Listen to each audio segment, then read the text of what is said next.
교회가 움직여야 할 방향은, 이 교회가 움직여야 할 방향은 언제라도 성경을 통해 알려주고 있는 하나님의 말씀이 향하는 곳으로의 방향입니다.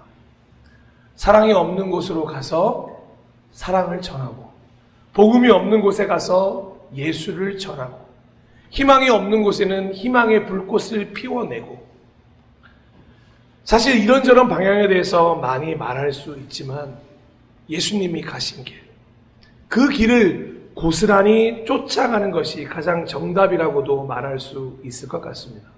왜냐하면 성경을 통해 알려주고 있는 하나님의 말씀이 향하는 곳으로 예수님께서 가셨기 때문입니다. 누가복음 4장 18절에서 19절은 그 길을 우리에게 말씀해 주고 계시는데요. 주님의 영이 내게 내리셨다. 주님께서 내게 기름을 부으셔서 가난한 사람에게 기쁜 소식을 전하게 하셨다. 주님께서 나를 보내셔서 포로된 사람들에게 해방을 선포하고, 눈먼 사람들에게 눈뜸을 선포하고, 억눌린 사람들을 풀어주고 주님의 은혜의 해를 선포하게 하셨다. 아멘. 이 말씀이 예수님의 길을 압축해서 보여주는 말씀입니다. 예수님은 정말 말씀대로 이 길을 걸어가셨습니다. 가난한 자들은 기쁜 소식을 들었고, 포로된 자들은 해방을 선포했고, 눈먼 사람은 눈을 떴고, 억눌린 사람은 자유를 얻었으며, 예수님이 가는 곳곳마다 은혜의 해가 왔음을 환히 증명하게 되었습니다. 너무도 멋진 사역이었습니다. 그리스도인들은, 교회는 누구나 이런 사역을 위해 움직여야 할 것입니다. 그리고 이런 사역을 위해 움직이고 싶어 할 것입니다. 이런 사역을 위한 움직임이라면 기꺼이 감사함으로, 자원함으로 하려고 합니다. 그런데 문제가 하나 발생하게 됩니다. 이 사역 속으로 조금만 구체적으로 들어가면 아주 커다란 벽을 만나게 되기 때문입니다. 결코 예수님이 가신 그 길을 쉽게 따라갈 수 없을 만한 일이 우리를 기다리고 있기 때문입니다. 왜냐하면 예수님은 함께 하셨습니다. 멀찌감치 서서 명령하신 것이 아닙니다. 거리를 두고 대하신 것도 아니고 함께 하셨기 때문입니다. 선한 사마리아인처럼 아픈 이들과 함께 같은 공간에서 함께 하셨습니다. 네, 어찌 보면 여기까지는 우리도 가능한 일인지 모르겠습니다. 다양한 형태로 복음이 필요한 사람들을 찾아가셨습니다. 이 동행 역시 우리도 충분히 가능합니다. 회당장의 집에 찾아가고 백부장의 집에 찾아가서 함께 하신 것, 때로는 우리도 그런 일을 한번 경험해 봤으면 좋겠다. 완전히 나의 반대편에 있던 유대인 회당장의 집, 로마인 백부장의 집에 가서 복음을 전하는 것, 와, 나도 한번 그런 일 해보고 싶다라는 마음 충분히 가능합니다.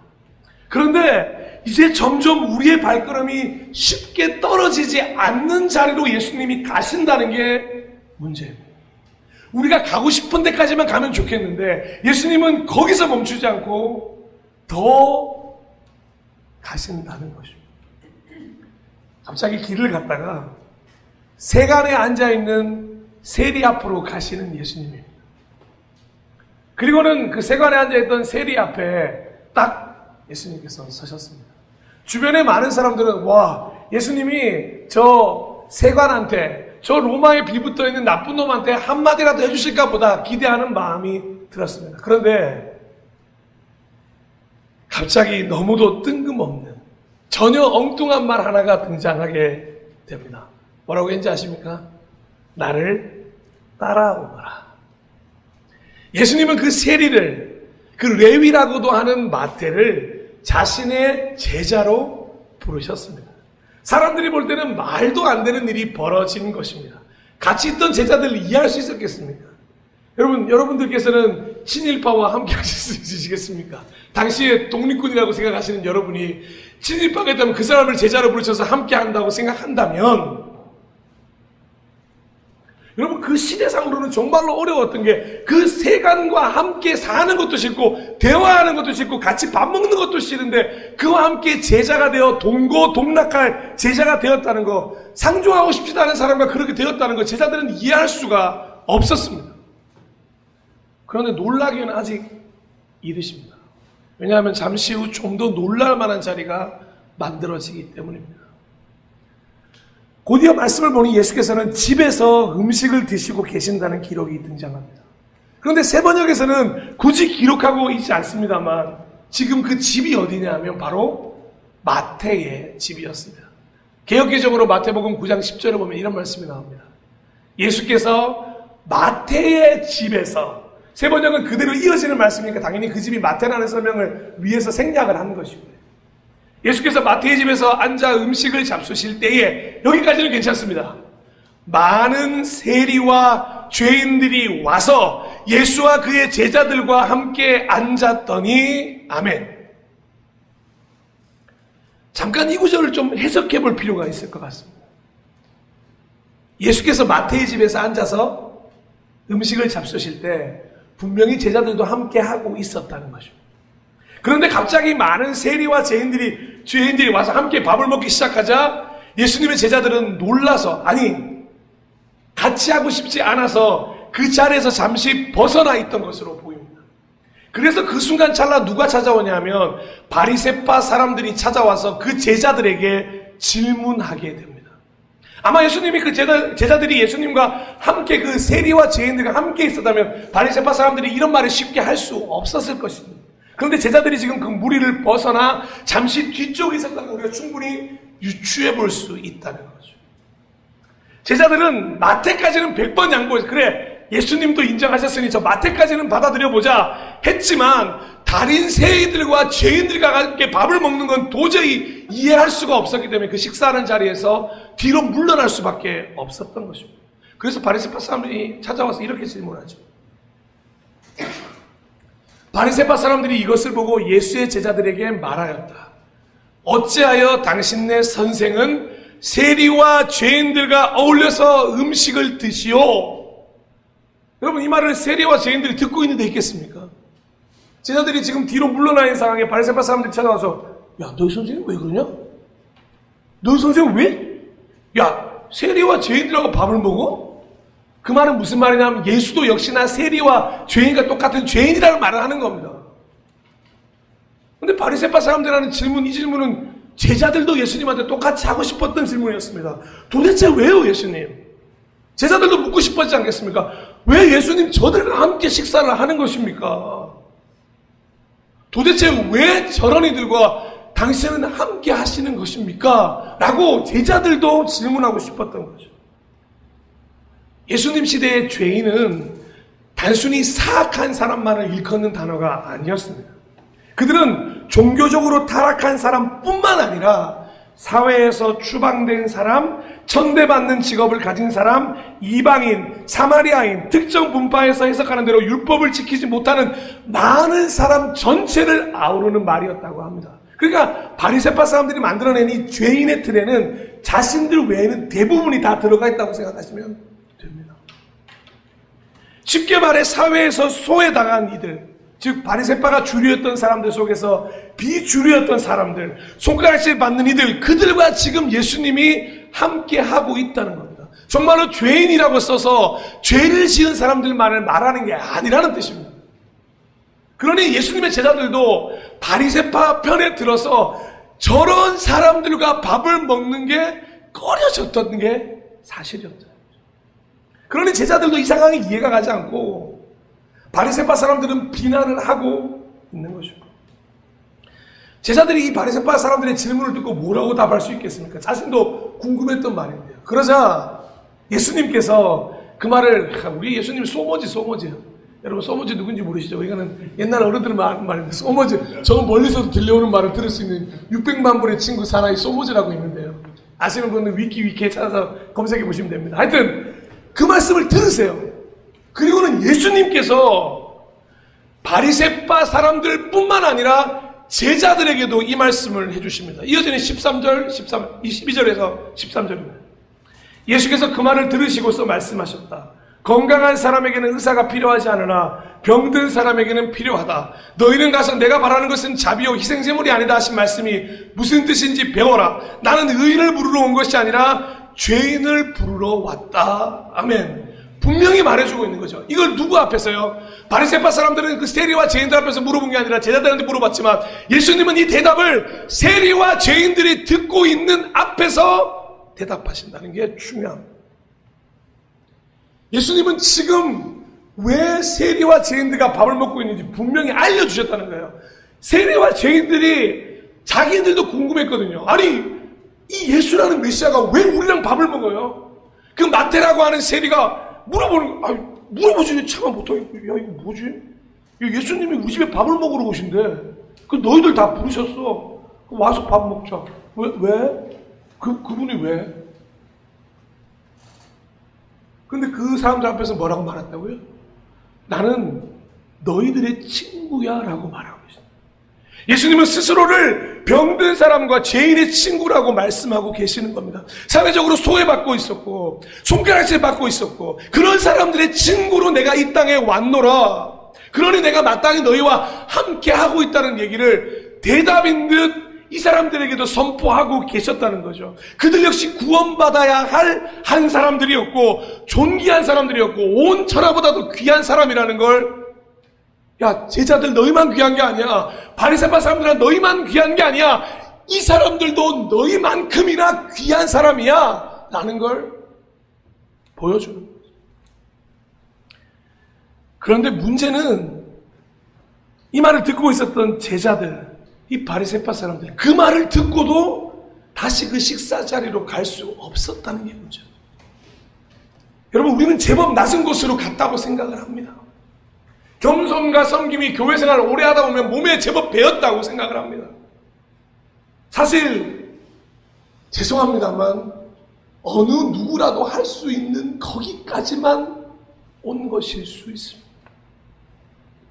제자들 역시 예수님을 따라다니면서 많은 걸 내려놨다고 생각하고 겸손해졌다고 생각하고 섬겼다고 생각했습니다. 하지만 자신들의 생각이었고 누구나 할 수 있는 거기까지만 움직인 거였습니다. 그러니 예수님의 저 말을 듣고 고민에 빠져있을 찰나 예수님은 그런 제자들을 향해 아주 충격적인 한마디 말을 더 던지십니다. 한 가지 비유를 통해서 말이죠. 마태복음 21장 28절에서 32절 말씀, 제가 천천히 한번 읽어드리겠습니다. 너희는 어떻게 생각하느냐? 여러분 어떻게 생각하시는지 들어보십시오. 어떤 사람에게 아들이 둘이 있는데 아버지가 맏아들에게 가서 얘야 너 오늘 포도원에 가서 일해라 하고 말하였다. 그런데 맏아들은 대답하기를 싫습니다 하고 말하였습니다. 그러나 그 뒤에 그는 뉘우치고 일하러 갔습니다. 아버지는 둘째 아들에게 가서 같은 말을 하였습니다. 그는 대답하기를 예 가겠습니다 아버지 하고 가지 않았습니다. 그런데 이 둘 가운데서 누가 아버지의 뜻을 행하였느냐? 예수께서 이렇게 물으시니 그들이 대답하였다. 맏아들입니다. 예수께서 그들에게 말씀하셨다. 내가 진정으로 너희에게 말한다. 세리와 창녀들이 오히려 너희보다 먼저 하나님의 나라에 들어간다. 요한이 너희에게 와서 옳은 길을 보여주었으나 너희는 그를 믿지 않았다. 그러나 세리와 창녀들은 믿었다. 너희는 그것을 보고도 끝내 뉘우치지 않았으며 그를 믿지 않았다. 아멘. 여러분 이 맏아들이라는 단어에 굉장히 주목하셔야 됩니다. 유대인들은 이 맏아들이라는 이름에 아주 자부심을 가지고 있는 민족입니다. 나는 하나님의 맏아들, 내가 선택받은 민족. 그런데 그 맏아들을 누구로 얘기하고 있다고요? 세리와 창녀들이 맏아들이라고 예수님이 지금 말씀하고 계세요. 이 말이 얼마나 충격적으로 들렸겠습니까? 지금 이렇게 함께 식사할 수 있는 이 자리도 이해가 안 가는데 나보다 세리와 창녀가 먼저 하나님의 나라에 들어간다고요? 아니 저런 인간들이요? 충격 그 자체인 거죠. 설마 세리와 창기들이 우리보다 믿음이 낫다는 말씀이십니까? 사실이라면 제자들이 얼마나 자존심 상한 일입니까? 지금 제자들보다 세리와 창기들이 먼저 하나님의 나라에 들어간다는 말이라니까요. 그러니까 예수님의 제자를 지금 이 말을 듣고 아니 자기들은 뭘로 보는 겁니까? 라고 오히려 화낼 수 있는 상황 아닐까요? 지금 우리 여기 교회에서 예배드리니 우리보다도 그들이 먼저 하나님의 나라에 들어간다는 우리가 이렇게 예배드리는 우리는 얼마나 자존심이 상하는 겁니까? 우리가 볼 때는 온갖 죄밖에 저지르지 않고 있는 저들이 우리 역시 이 말을 들으면서 너희는 어떻게 생각하느냐?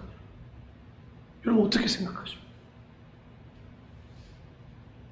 각자 아마 느끼는 마음이 있으실 것입니다. 사랑하고 존경하고 축복하는 예배자 여러분, 동역자 여러분, 움직이는 교회는 생각보다 더 낮은 곳으로 움직이는 교회를 의미합니다. 내가 생각해온 기준이 아니라 예수님이 생각하시는 기준으로 옮겨가야 하고 움직여야 하는 교회이기 때문입니다. 우리가 생각하는 그 기준, 내가 생각할 때는 이 정도 움직이면 충분하다는 기준은 사실 세상 그 누구도 동일하게 움직일 수 있는 그냥 그 정도의 기준일 뿐입니다. 그건 그리스도인이든 아니든 할 수 있는 영역과 방향입니다. 아니, 솔직히 더 말씀드리자면 그리스도인이 아는 사람이 더 겸손하고 더 섬기고 더 아름다운 일을 할 때도 있습니다. 하지만 예수님이 생각하시는 기준은 생각보다 더 낮은 곳이기에 그 더 낮은 곳으로 움직이는 교회가 우리가 오래 배워뒀던 우리는 주에 움직이는 교회의 방향이라는 뜻입니다. 더 낮은 곳. 아니, 여러분이 생각하는 것보다 훨씬 더 낮은 곳일 수 있습니다. 세리와 창기와 죄인들과 밥을 먹는 자리. 그리고 밥을 먹는 것 넘어서서 그들의 친구가 되어준다는 것. 세상을 섬기겠노라 말하는 우리 사전에는 없는 이야기들 아니었습니까? 백부장의 집에 가서 진짜 멋지게 대접받으면서 복음 전하는 거 거기 너무 멋있잖아요.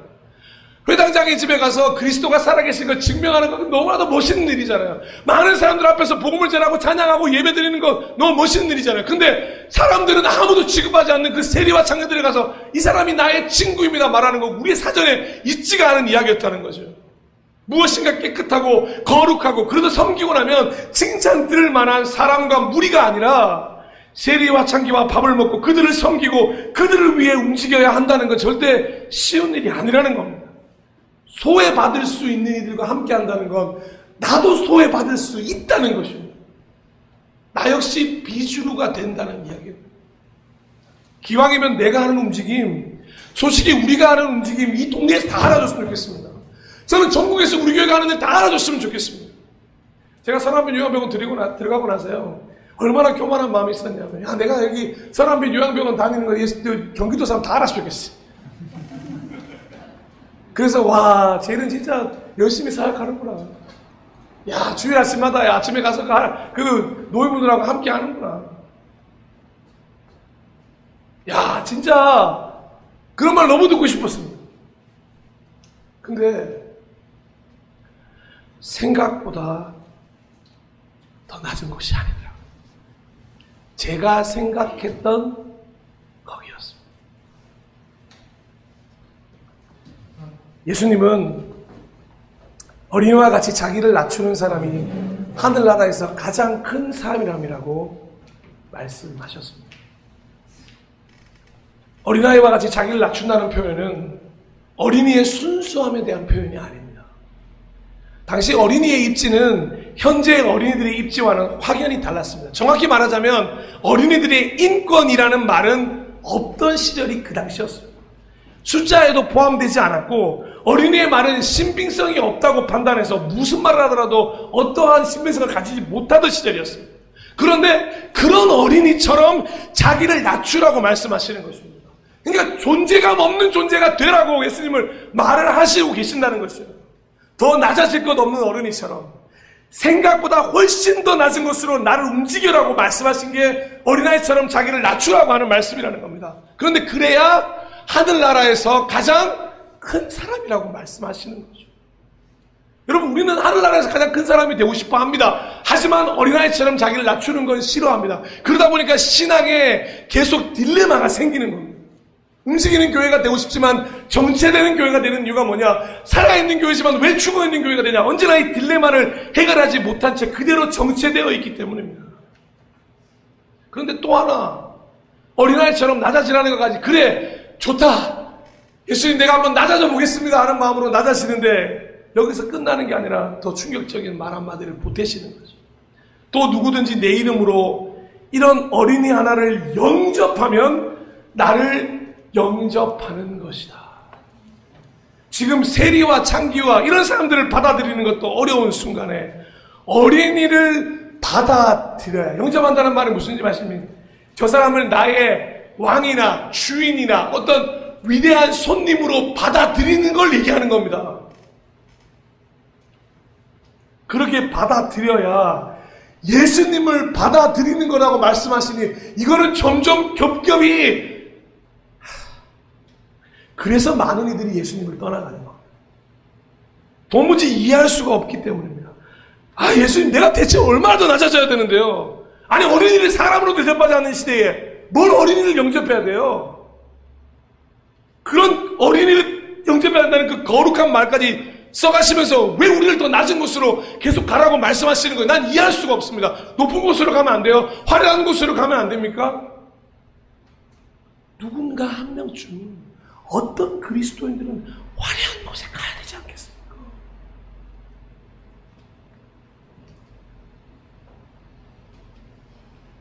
다시 한번 확실히 느끼는 건, 우리가 생각하는 것보다 예수님은 훨씬 더 낮은 곳으로 움직이라고 말씀하신다는 겁니다. 그런데 마치 훨씬 더 낮아지는 것에 대해서 부담스러워하는 우리의 마음을 왜 모르시겠습니까? 그렇게 알고 계시기 때문에 낮아짐이 무엇인지를 우리에게 보여주셨던 거죠. 그 낮아짐이 뭔지, 더 낮아지는 곳으로 움직이는 게 뭔지, 그게 어떤 건지 내가 먼저 보여줄게. 너희들 보고 강요하지 않을게. 내가 먼저 보여줄 테니 나를 따라오면 안 되겠니? 예수께서 솔선수범을 할 그 이야기를 바울은 우리에게 이렇게 들려주고 있습니다. 이 정도는 낮아지는 게 예수님이 말씀하시는 낮아지는 건데 예수님이 먼저 우리에게 보이셨다는 거죠. 빌립보서 2장 6절에서 8절 말씀입니다. 그는 하나님의 모습을 지니셨으나 하나님과 동등함을 당연하게 생각하지 않으시고 오히려 자기를 비워서 종의 모습을 취하시고 사람과 같이 되셨습니다. 그는 사람의 모양으로 나타나셔서, 그 다음 말이 중요하죠. 자기를 낮추시고 죽기까지 순종하셨으니 곧 십자가에 죽기까지 하셨습니다. 아멘. 여기 자기를 낮추시고가 무슨 말인지 아십니까? 지금 제자들에게 이야기한 모든 것들을 스스로 결정하셨다는 말씀입니다. 하나님이신 분이, 신이 자기를 비우는데 어디까지 비우냐? 종의 모습을 취하시고 사람이 되시고 나서도 자기를 낮추시고 죽기까지 순종하는 그 십자가를 지는 움직임을 보이신 분이 우리 예수님이시라는 겁니다. 본인이 그걸 먼저 보이신 후에 우리도 그 길을 따라오라고 말씀하신다는 거죠. 이 정도는 돼야 낮아지는 거야. 너희가 생각하는 것보다 훨씬 더 낮은 곳은 바로 이런 움직임이야. 이것이 교회가 살아가야 할 길이야 라고 말씀하시는 거죠. 사랑하는 여러분, 사실 오늘 설교하기 싫었습니다.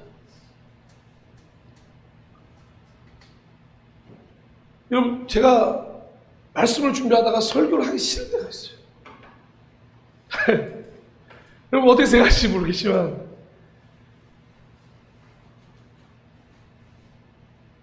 제가 너무 두려운 거예요. 이거 나 혼자는 갈 수 있겠거든요. 하나님, 그럼 그냥 제가 듣고 제가 묵상하고 끝낼게요. 이거 그냥 저한테 주시는 비전으로 생각하고 그냥 제가 혼자서 이거 품고 갈게요. 아니야. 내가 주는 움직이는 교회에 대한 마지막 설교. 여러분, 이 설교 아니었습니다, 원래. 제가 보통 3주 전에 설교를 다 작성을 하는데 이 설교가 아니었습니다. 근데 그 설교가 완전히 다 찢어져 버렸어요. 그리고 나서 이 설교를 쓰는데 오늘 이 본문이 정확히 15분 만에 쓰여진 본문이에요. 지금 여러분, 제가 어떤 신비를 말씀드리는 게 아닙니다. 그게 오해하지 마십시오. 저는 두렵고 떨립니다. 여러분, 저는 괜찮아요. 근데 제가 너무 사랑하는 동인이, 가인이, 서인이 우리 아이들한테 더 낮은 곳으로 가자고 제가 아직 말을 못하겠는 거예요. 너무 사랑하는 우리 교회 동역자 여러분들한테 행복한 길로 가고 싶다고 하고 좀 더 좀 더 이름 있는 곳으로 가고 싶어 졌으면 좋겠고, 좀 더 부자가 됐으면 좋겠고, 좀 더 잘 됐으면 좋겠거든요. 근데 더 낮은 곳으로 가야 된다고 말하는 게 두려워요.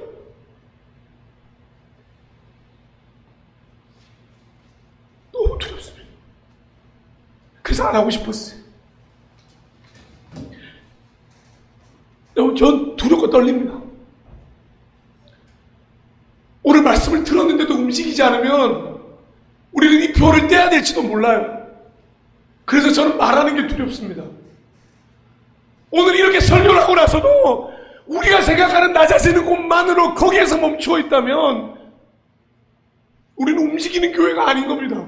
우리는 정체되어 있는 교회고 우리는 그냥 죽어있는 교회일 수밖에 없어요. 한 번의 예배도 더 드리기 힘들어하고, 한 번의 기도도 더 하기 힘들어하고, 동행자를 위한 중보기도는 정말 남의 일이 되어버리고, 일주일 동안 하나님을 묵상하는 것도 너무나도 힘든 그 삶 속에서 제가 어떻게 살아가는지 지금 너무 모르는 거 아니지 않습니까? 한 번 한 번 너무너무 힘들게 살아가는 제가 너무 알고 있는데, 또 하나님 왜 이들을 데리고 더 낮은 곳으로 가라고 하십니까? 좀 다른 방향은 없습니까? 객단에 몇 명 안 되는 인원들 힘드실 텐데,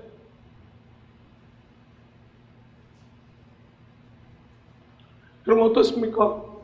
오늘 말씀을 듣고 두렵고 걱정되십니까? 아니면 죄송합니다만 그냥 설교는 설교고 내 삶은 내 삶이야 완전히 분리되어 계십니까? 저는 그게 두려운 겁니다. 그냥 이렇게 설교하고 나서 그냥 설교로 끝나버리면 저는 오늘 그냥 설교만 한 목사가 되고 저는 정체되어 있는 목사가 되는 거예요. 여러분 죄송합니다. 오늘 이 설교를 하게 돼서 죄송합니다. 그런데 한편으로는 그런 마음이 들었습니다. 감당할 수 있는 교회가 아닐까? 그렇기 때문에 말씀을 주신 거 아닐까? 그것조차 내 생각 아닐까? 야, 바보 같은 네 생각 때문에 우리 교회 성도님들을 그렇게 판단하고 있는 네 기준이 아닐까?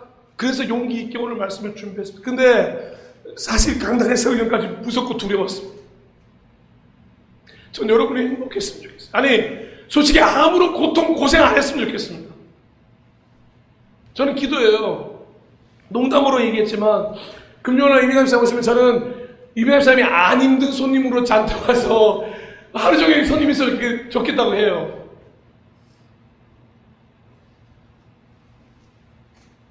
여기 오늘 전성훈 씨가 말 오셨지만 같이 일해보니 와 정말로 힘든 삶을 매일매일 고생하면서 사십니다.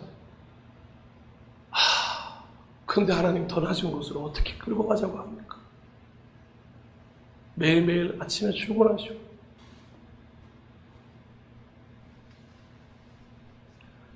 그런데 예수님이 이 길을 보이셨고 저희 교회는 그걸 감당할 수 있는 능력이 되리라 믿기 때문에 주신 말씀이라고 저는 확신합니다. 여러분, 저는 이 말을 당장 이루자는 게 아닙니다. 하지만 정말 바라고 원하기는 이 말이 잊혀지지 않으셨으면 좋겠습니다. 오늘 더 낮은 곳으로 움직여야 되는 이 교회가 오늘 이 설교로만 끝나는 게 아니라 여러분의 삶 속에서 정말 우리 교회에서 녹아들어서 언젠가는 그래 이 말씀이 그 말씀이었구나. 더 낮은 곳으로 가는 것이 이것이구나. 그래서 용기를 내서 이 길을 걸어갈 수 있는 다시 한번 죄송한 말씀을 드리면서 같이 가자고 손을 좀 내밀겠습니다. 저 혼자 가지 않겠습니다. 여러분 같이 가주시지 않겠습니다. 우리 교회가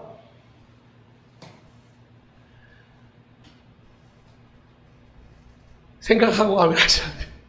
진심입니다. 그러면 예수님이 그 길을 보여주신 후에 그걸로 끝났냐? 그렇지 않습니다. 빌립보서 2장 9절에는 이런 말씀이 기록됩니다. 그러므로 예수님이 그렇게 자기를 낮추시고 십자가에 죽으시고 근데 그 다음에 연결어가 뭔지 아십니까? 그러므로 그렇게 함으로 예수가 그렇게 했기 때문에 하나님께서 그를 지극히 높이시고 모든 이름 위에 뛰어난 이름을 그에게 지었습니다. 할렐루야.